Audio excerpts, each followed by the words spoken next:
સંભારણા go માતના પોકારને સાંભળ હવે તું સાંભળા સાંભળ હવે તું સાંભળા એ કનૈયા તું જે હોનાની દ્વારકાનો નાગ થઈ ગયો છો પણ તને ખબર પડે છે કે જેની કહાળીઓમાં દૂધ પીધા છે એ તારી માવડીઓને ઉપર આજ કરવટો હાલે છે ભલા માણસ રોકો ખરા આજ તારી આ જનેકાઓને હાલત શું થાય છે ભલા માણસ અને ગાય માતા કનૈયાને પોકાર કરે છે એની વેદનાને વાંચી અને કવિ કાળુભા લખે છે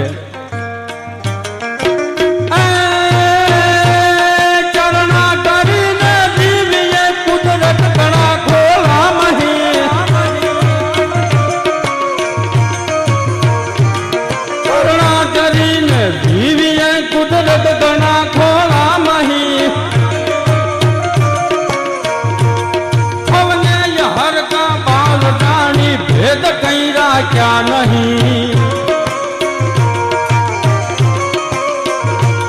कोई अमुक देखो हमारा आ चूक का जो चामड़ा गो मातना पोकार ने सांभળ હવે તું સાંભળા સાંભળ હવે તું સાંભળા દિલ્હીનું દરબારગઢ મિત્રો આ શબ્દો ઉપર હું તમને થોડી કહેતો જાઉં છું મારે બેનને સાંભળવા છે મને કારણ કે આ તો જોગમાયા હું તો દીકરીઓ જોગમાયા હોય ને 12 વર્ષમાં એટલે હેકેશી બેનને પણ સાંભળવા છે હું સમય નહીં લઉં પણ આ એક કવિતા પૂરી કરું અને ગો માતા માટે થઈને આજે આ આયોજન થયો છે અને એમાં ગાયો માટે હું ન બોલું તો ચારણપણામાં આ ગાવામાં મારે ધૂળ પડી છે ભલા માણસ તો હે જેના માટે થઈને ભેળા ગયા છે આપણે આજે એ અકબરના દરબારમાં મામા એક પેલા ઈ અકબરના દરબારમાં કોઈ ફરિયાદી આવે અને એ કોઈ ફરિયાદ કરવા ન જઈ શકે એટલે એને બહાર એક દોરી રાખી અને અંદર એક ઘંટ રાખ્યો હતો એટલે કોઈ પણ ફરિયાદી આવે એટલે દોરીને ખેંચે અંદર ઘંટ વાગે એટલે ખબર પડે કે કોઈ ફરિયાદી આવ્યું છે એટલે હુકમ છૂટે અકબરનો કે ફરિયાદીને લઈ આવો એમાં ફરકા ફરકા ફરકા ફરકા ફરકા ફરકા એમ કહેવાય કે ગાય માતા આવી ભાઈ અડકી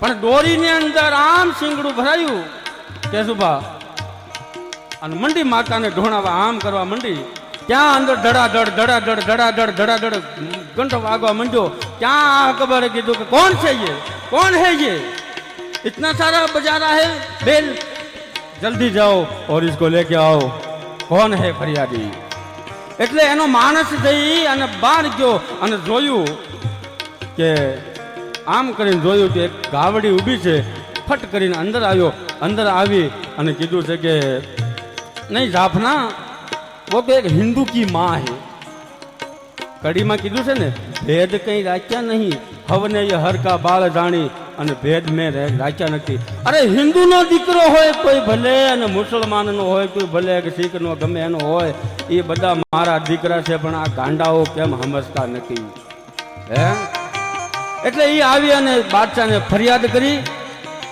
એમાં દુસારજી આઢા નામનો એક ચારણ કોણ બોલે રાજાઓની સામે કોના બાપની ત્રેવડ છે કોણ બોલે ઈ ભારતના પણ હિન્દુસ્તાનના બાદશાહની સામે પણ અહીંયા બે ચારણ રહેતા હતા ધર જડી જડા અંબર એક જડા ચારણ જોઈને અવલ નામ અલ્લાહ જડા દુજાના કોઈ એટલે આ પવિત્ર વસ્તુ તો ઈ અકબરે કીધું છે ભલે કીધું વાંધો નહીં ભલે કીધું પણ મામા દુરસાજી આડા કીધું કે થાપના એ ખાલી આમ નામ તમારા દરબારના એ ઘંટ બગાડવા માટે ગાવડી નથી આવી તો એ તો આજે ફરિયાદ લઈને આવી છે કે શું ફરિયાદ છે કવિરાજ સાંભળાવો જરા અને એક ચારણે કીધું હતું કે જાપના આ ફરિયાદ લઈને આવી છે કે આજે તમે અમારું ઉપર અત્યાચાર કરો છો અમારા ગળાઓ કાપી નાખો છો અમારી માઉન્સને ખાઓ છો એ એમ કહે છે કે હું જનેકા છે ને મુસલમાનની છું અને હિન્દુની પણ છું મેં કોઈ દિવસ ભેદ રાખ્યા નહીં અને અમે કોઈ કરણા ચરી ચરીને જીવીએ છીએ શું કામ અમારા ગળાની માથે કરવટ ફેરી ગયો છો? ભલા માણસ, તમને શરમ નથી આવતી?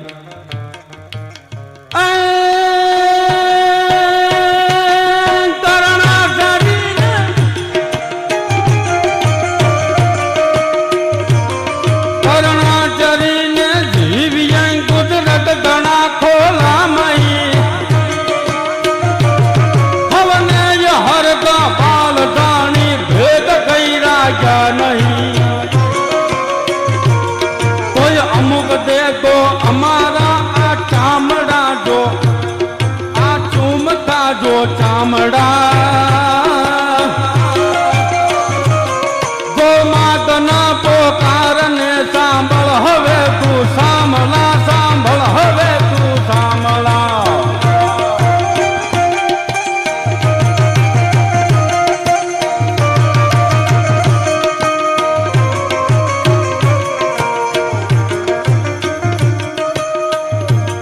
એ કનૈયા, અમે બહુ થાકી ગયું છે, હવે અમારાથી સહન નથી થતું આ ધરતીની ઉપર. બાપ, એ કાળિયા ઠાકર, તું હવે તો અમારી પોકાર સાંભળ, હવે તો અમારી પોકાર સાંભળ. અને શું માં કે છે, ગાવડી છે એ કનૈયાને પોકાર કરે છે, અને એની વેદનાને વાંચી અને કવિ કાળુબાના શબ્દો તો જોવો મિત્રો. હે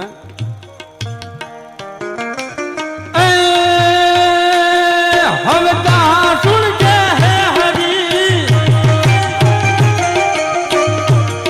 હવે સુણજે હે હરી, મેલી દિયોને વાહળી. કનૈયા તારા મુખ ઉપરથી વાહળી લેજે ભલા માણસ. હવે વાહળીને મૂકી દે, કાર્ય અત્યાચાર થાય છે કાર્ય માવડીઓ ઉપર. હવે સુણજે હે હરી, મેલી દિયોને વાહળી.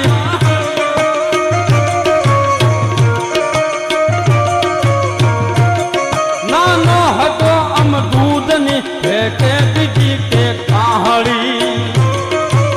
હતો જેથી કહાળી દૂધ ઠપકારી જોતો, અને અમારું દૂધ પીને તું મોટો છો, એટલે એક નાતે અમે તારી માં કહેવાઈએ છે કનૈયા, કારણ કે તે અમારું દૂધ પીધું છે.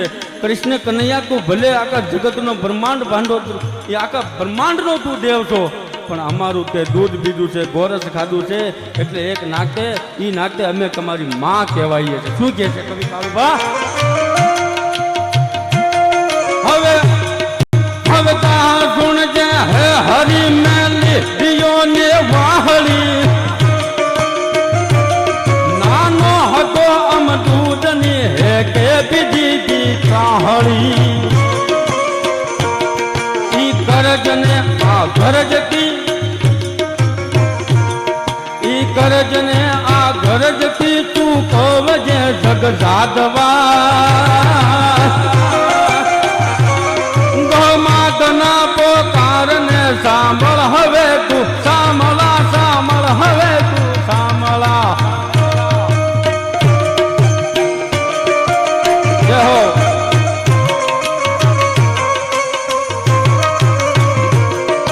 અને છેલ્લી કડી રહી છે, હવે પછી બેનને હું રજૂ કરી દઉં છું. સમયમાં રહેવું એ બહુ જરૂરી છે, મને ખબર છે, પણ મને એ કવિતા યાદ આવી ગઈ. મેં કીધું હવે યાદ આવી તો બોલી લેવી જોઈએ ને. અને આજે આવો રૂડો અવસર આ સાવરકુંડલાની પવિત્ર ભૂમિકા ઉપર, અહીંયાની તો ઘણો બધો ઇતિહાસ છે મામા. એ રાખ્યું ખૂટે વાત બરોબર છે, પણ એવો સમય હોય તો ને. પૂજા કરે નમનું કરે,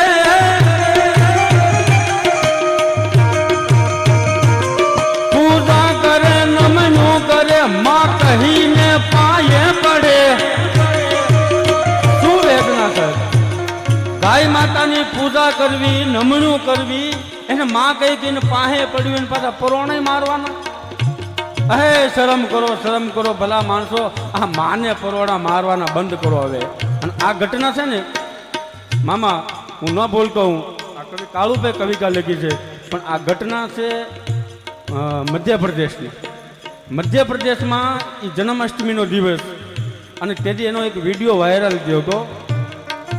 એટલે કનૈયાની બધું આખું ગામ ભેગું થઈ અને પૂજા કરતું હતું, અને પૂજા કરતું તેથી એક ગાવડી આવી, એ ગાય માતા આવી, અને કનૈયાના દેવળની 3 પગથિયા ચડી અને એ ગાય છે ને એ માતું 3 વાર પગે લાગી હતી.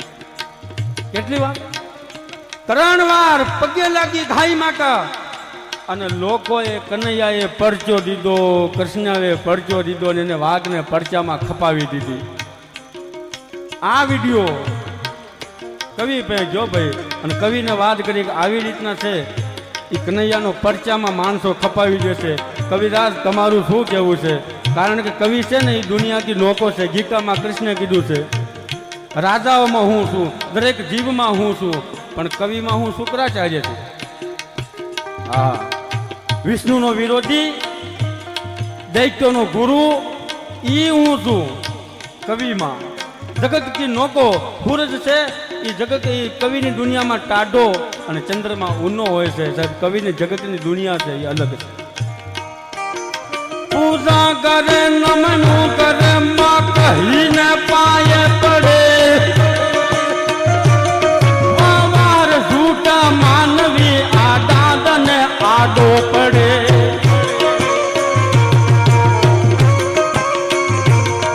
આ દેવળ કાણા પગથિયે દઈ પ્રાણ ફોડી માકડા, તો માગના પોકારને સાંભળ હવે તું, સાંભળા સાંભળ હવે તું, સાંભળા સાંભળ હવે. જય માતાજી, જય જોગમાયા.